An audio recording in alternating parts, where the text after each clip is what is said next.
Hi friends, आज हम articles के लेकर बात करेंगे। आर्टिकल्स के बारे में हम पढ़ेंगे। ये हमारा कोचिंग श्री साई शिक्षा कोचिंग सेंटर। आर्टिकल्स के बारे में थोड़ा जानेंगे कि आर्टिकल होते क्या हैं। वैसे मुझे पता है आप लोग पढ़े होंगे अलग अलग बुक्स के राइटर से, बट फिर भी मैं थोड़ा सा एक ओवरव्यू आपको आर्टिकल्स के ऊपर देना चाहती हूँ।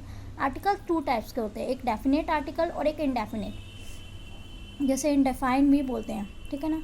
अब डेफिनेट आर्टिकल में आता है दा का यूज़ कहाँ कहाँ होता है वो हम अभी देखेंगे, और इनडेफिनेट में होता है आपका ए और एन, ठीक है ना। अगर कोई इसमें मिस्टेक हो तो नेगलेक्ट करना और मुझे कमेंट में बताना, बट आई विल ट्राई कि नेक्स्ट टाइम ऐसा ना हो, क्योंकि कभी कभी लिखने में मिस्टेक हो जाती है। सो पहला है दा a definite article.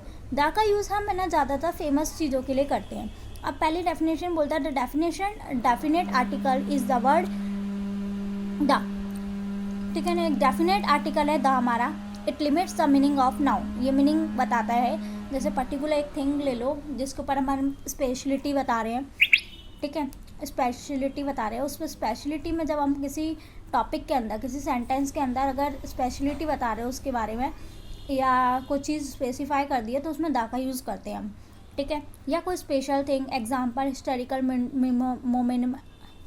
Historical monuments, famous person, and talk particular specify things के ऊपर जो स्पेसिफाई, जैसे मैंने बात किया, एग्जांपल ही ले लो अपन, जैसे please give me the hammer, एक एग्जांपल है हमारा ये वाला, please give me the hammer. Hammer एक स्पेसिफाई कर दिया मैंने नेम, इसलिए द इसका यूज़ हुआ, ठीक है। छोटे क्लासेस में आते हैं, जैसे द सन, जैसे सन लिखा है तो सन हमारे उसमें पूरे में होल इन्वायरमेंट में, होल अर्थ पर सन एक पर्टिकुलर स्पेशल है, तो द का सन, द ताजमहल, ठीक है। या please give me the nail, please give me the red pen, एक स्पेसिफाई कर देना किसी भी चीज़ को, तो वहाँ अपन दा का यूज़ करते हैं, का यूज़ करते हैं द का, ठीक है। अब दा के लेके थोड़े से मैं आपको एग्जांपल बता दूंगी, सो आप एग्जांपल से प्रैक्टिस कर सकते हैं, ठीक है। फिर आते हैं इंडेफिनेट आर्टिकल्स। अब इंडेफिनेट आर्टिकल्स क्या होते हैं? आर्टिकल 2 फॉर्म होते हैं, एक ए और एक एन, ठीक है। ए का यूज़ जो हम करते हैं वो कॉन्स्टिट्यूएंट वर्ड में करते हैं, जो कि क्या होते हैं हमारे कॉन्स्टिट्यूएंट बी से लेकर जेड तक के होते हैं। उसमें ए जो वोवल होते हैं उनको लीव करके, वोवल हमारे कौन कौन से होते हैं? You know about what is vowel? Vowel हमारे होते हैं, वोवल हमारे होते हैं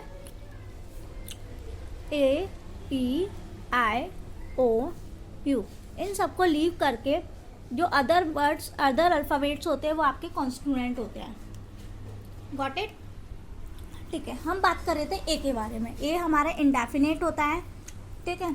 अब इसके एग्जांपल्स कुछ लेते हैं हम। ए का यूज़ हम कॉन्स्टिट्यूएंट वर्ड में करते हैं, जैसे मैंने एग्जांपल बोला आ कार, तो कार में जो सी है वो हमारा कॉन्स्टिट्यूएंट वर्ड है, तो हम इसके प्रोनाउंसिएशन पर भी ध्यान देंगे, क्योंकि कभी कभी ऐसे वर्ड्स होते हैं जो प्रोनाउंस करने पर वोवल का साउंड दे रहे होते हैं और होते हैं अल्फ़ाबेट में कॉन्स्टिट्यूएंट। सो इसका एग्जांपल जैसे अपन देख सकते हैं unique.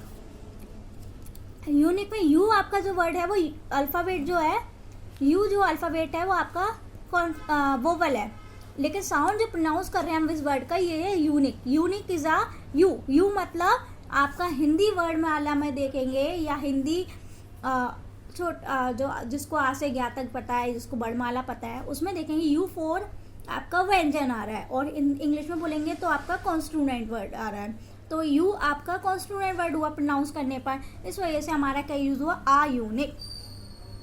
Got it? A unique हो सकता है, आ यूनिवर्सिटीज़ हो सकते हैं, ऐसे बहुत से वर्ड्स हैं जो प्रोनाउंस करने पर आपके मतलब कॉन्स्टिट्यूएंट का साउंड दे रहे होते हैं और दिखते वोवल है, बट हम यूज़ फोकस करते हैं कि उसका प्रोनाउंसिएशन या उसका साउंड क्या प्रोड्यूस हो रहा है, उस प्रोड्यूस साउंड के प्रोड्यूस के हिसाब से हम आ और एन का यूज़ करते हैं। Got it? ठीक है। अब आते हैं हम एन पर। एन हमारा इंडेफिनेट है, मैं आपको पहले ही बता चुकी हूँ। एन का यूज़ होता है प्रोनाउंस एंड वोवल साउंड। कौन सा साउंड? Vowel sound. जो वोवल साउंड होता है अल्फ़ाबेट का, फर्स्ट अल्फ़ाबेट चेक करते हैं, फर्स्ट अल्फ़ाबेट के बाद उसका प्रोनाउंसिएशन चेक करते हैं। वो प्रोनाउंसिएशन चेक करने के बाद हमें पता चलता है कि वो वोवल साउंड प्रोड्यूस कर रहा है या consonant. So let me check. जैसे अब मैंने दिया हार. हार में जो एच है, अगर आप एच के अकॉर्डिंग देखते हैं तो ये आपका कॉन्स्टिट्यूएंट है, बट साउंड करेंगे तो हार होता है. तो क्या होगा, N R. R R R आ का साउंड आ रहा है. R is a vowel. Vowel के वजह से आपका जो यूज़ होगा वो होगा N. Okay, got it.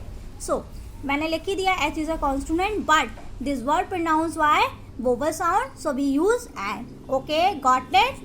Yes. एक और एग्जांपल देखते हैं हम. जैसे मैंने एक सेंटेंस में लिया, I am going to bring dash apple. Apple में तो आपको पता है ए वोवल है, साउंड में भी एप्पल का वोवल साउंड का आ रहा है. सो एन एप्पल. ये सिंपल एग्जांपल था. मैं आपको इसकी वर्कशीट भेजूंगी और प्लीज़ आप लोग इस चैनल को सब्सक्राइब कीजिए और वीडियो को ज़्यादा से ज़्यादा शेयर करें.